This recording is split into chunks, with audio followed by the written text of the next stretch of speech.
రంగారెడ్డి జిల్లా మాజీ collector IAS Amoy Kumar పై సీఎంఓకు ఫిర్యాదులు వెల్లువెత్తాయి. రంగారెడ్డి, మేడ్చల్, మల్కాజిగిరితో పాటు హైదరాబాద్లో పలు భూమి వ్యవహారాలపై ఆయన మీద ఆరోపణలున్నాయి. దీంతో అమోయ్ అక్రమాలపై సర్కార్ ఫోకస్ చేసింది.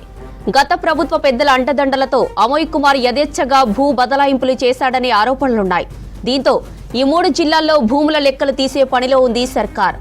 ధరణికి ముందు తర్వాత ఉన్న ల్యాండ్స్ వివరాలను పోల్చి చూడాలని ఆర్డర్ ఇచ్చింది. దీంతో రెవెన్యూ, ఎండోమెంట్, ఫారెస్ట్ ఆఫీసర్లు రంగంలోకి దిగారు.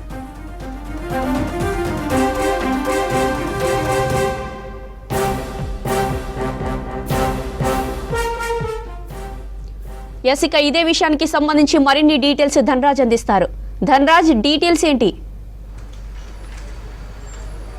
జ్యోతి, ఐఏఎస్ అమయ్ కుమార్ అవినీతి అక్రమాలపైన కూడా రోజు రోజుకు ఫిర్యాదుల వెల్లువెత్తుతుంది. ఈ క్రమంలోనూ చూసినట్టయితే మొత్తం అంటే రంగారెడ్డి కావచ్చు, సంగారెడ్డితో పాటుగాను మహేశ్వరం సంబంధించి 3 జిల్లాలకు సంబంధించినటువంటి భూమికి సంబంధించిన బాధితులంతా కూడా సీఎంఓను ఆశ్రయించారు. గత బీఆర్ఎస్ ప్రభుత్వ హయాంలో కూడా తమ భూములన్నీ కూడా ప్రైవేట్ వ్యక్తుల పరం చేశారు. అదేవిధంగా ధరణికి సంబంధించినటువంటి పోర్టల్ ఆధారం చేసుకొని మొత్తం భూ బదలాయింపు వ్యవహారాలలో ఐఏఎస్ అధికారి అయినటువంటి జిల్లా కలెక్టర్గా కొనసాగినటువంటి అమోయ్ కుమార్ నేతృత్వంలోనే పెద్ద ఎత్తున అవినీతి అక్రమాలు జరిగాయి. తమ భూములన్నింటినీ కూడా ప్రైవేట్ వ్యక్తులకు బదలాయింపు చేశారు. మొత్తం తామంతా కూడా నిరాశ్రయులు అయ్యామంటూ కూడా భూమికి సంబంధించినటువంటి బాధితులంతా కూడా ఇటు సెక్రటరియట్లో ఉన్నటువంటి సీఎంఓకు వెళ్ళి వాళ్ళు ఫిర్యాదులు ఇవ్వడం జరిగింది.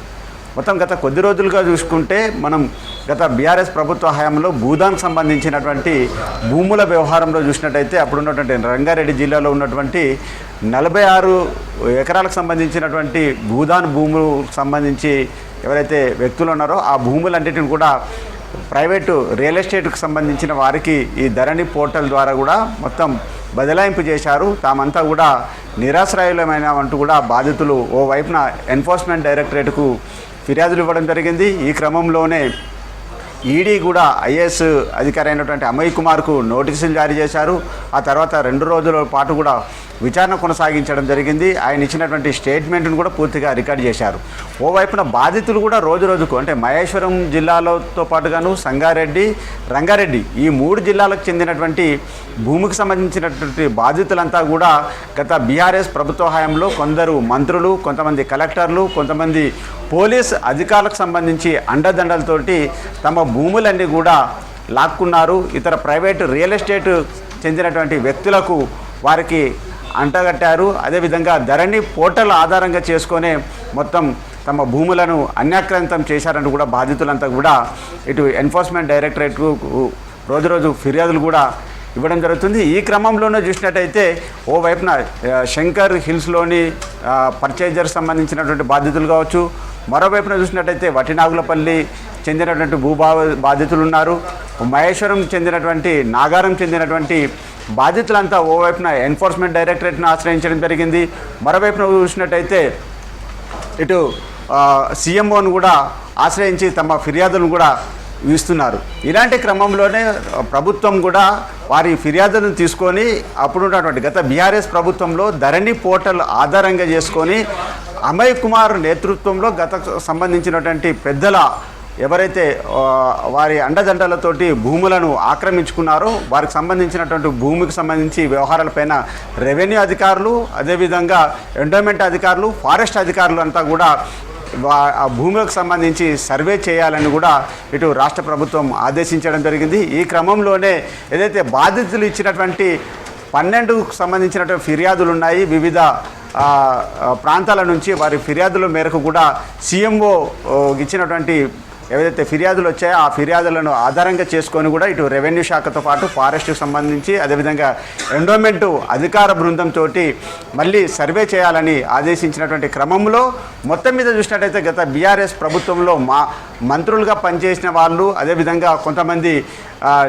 పోలీసు ఉన్నతాధికారుల నేతృత్వంతో పాటుగాను అమయ్ కుమార్ పెద్ద ఎత్తున భూములను బదలాయింపు చేశారు. ₹1 కోట్ల సంబంధించినటువంటి రూపాయలు చేతులు మారాయి. ఈ క్రమంలోనే మొత్తం మీద మనీ లాండరింగ్ జరిగిందంటూ కూడా ఆరోపణలు వచ్చినాయి. ఈ మొత్తానికి ఈ భూ బదలాయింపు వ్యవహారము గత బీఆర్ఎస్ ప్రభుత్వంలో ధరణి పోర్టల్గా జరిగినటువంటి భూములకు చెందినటువంటి అన్యాక్రాంతములపైన కూడా ఓ వైపున ఎన్ఫోర్స్మెంట్ డైరెక్టరేటు డీజీపీకి కూడా లేఖ రాయడం జరిగింది. డీజీపీని కూడా ఆశ్రయించడం జరిగింది. ఏదైతే స్థానికంగా ఉన్నటువంటి పోలీస్ స్టేషన్లో నమోదైనటువంటి ఫిర్యాదుల ఆధారంగాను అదేవిధంగా అక్కడ ఉన్నటువంటి భూములకు సంబంధించి గోల్మాల్ వ్యవహారాలపైన కూడా దానికి సంబంధించిన డీటెయిల్స్ను కూడా ఇవ్వాలంటూ ఈడీ డీజీపీని కోరినటువంటి పరిస్థితి ఉంది.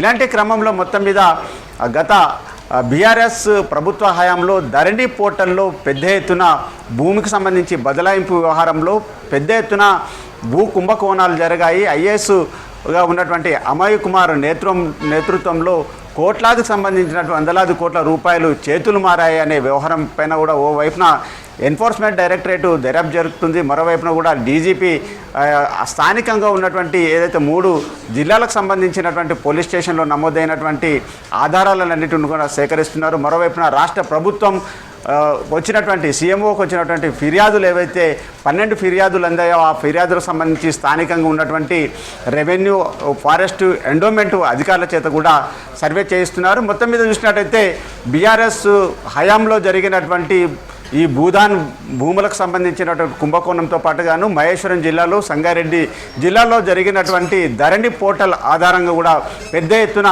కోట్లాది రూపాయల సంబంధించినటువంటి భూముల బదలాయింపు వ్యవహారం, అవినీతి అక్రమాలపైన కూడా రోజుకు ఫిర్యాదులు వెల్లువెత్తుతున్నటువంటి పరిస్థితుల్లో మొత్తం మీద దీనిపైన సమగ్ర దర్యాప్తు కూడా ఓవైపున రాష్ట్ర ప్రభుత్వం ఆదేశించడం జరుగుతుంది.